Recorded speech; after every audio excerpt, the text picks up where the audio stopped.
Finding lodging in Chicago can be a tricky thing without paying an arm and a leg. We are going to discuss the pros and the cons of the Travelodge versus the Sheraton Grand in downtown Chicago.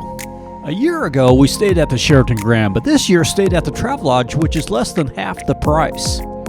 First, I was pleasantly surprised with the Travelodge, which by the way is now a Wyndham hotel. As far as the location, the Travelodge is about a mile from the Riverwalk area of Chicago, but you have the L subway stop at Harrison and State Street that is pretty much right at the Travelodge. The Sheraton Grand is much further from the closest L subway station, about 7/10 of a mile, but you are right on the Riverwalk at the Sheraton Grand. As far as food choices nearby, the Travelodge is a much better location. Plenty of fast food venues and restaurants. Taco shops, pizzeria, Panda Express, a coffee shop next door, as well as a Panera Bread close by. Last year when I was at the Sheraton Grand, when I got hungry in the evening, I had a hard time finding a quick bite to eat. Many of the restaurants were closed by 10 a.m., and I found myself lacking for a place to eat, having to pay the big bucks to eat inside of the Sheraton Grand. If you want to take advantage of bicycling around Chicago, the plus goes to the Travelodge, as you are much closer to Lakeshore Drive, which is on the other side of Michigan Avenue from the hotel. We did a Biking Chicago video, which you can see here. As far as the rooms, yes, it is an older hotel. It doesn't have the newer smell of the Sheraton Grand, but I was pleased with the size of the room. It was decent.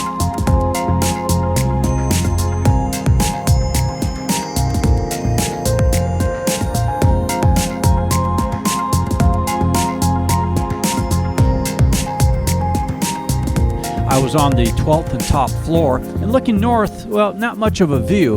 Last year was at the 30th floor of the Sheraton Grand, and you cannot beat the view there. Unbelievable. But is it worth the extra cost? The Travelodge is not nearly as crowded. Just pulled right up to the front. I took about 30 minutes to unload, no problem.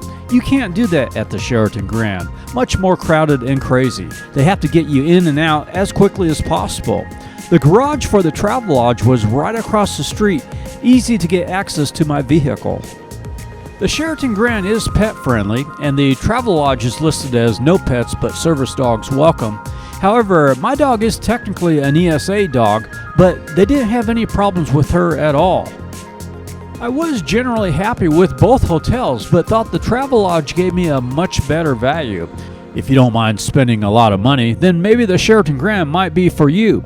But if you don't like to pay an arm and a leg and be right in the heart of downtown with plenty of fast food places and coffee shops nearby, I think you will like the Travelodge. I have to go with the Travelodge for the value. If you'd like to see reviews from other Wyndham hotels, subscribe to our channel. We are Tampa Aerial Media. We also did an aerial and ground tour of Chicago, a video that we will be posting very shortly. We shoot hotel reviews, travel promos, and stock footage across the USA. Thank you for watching.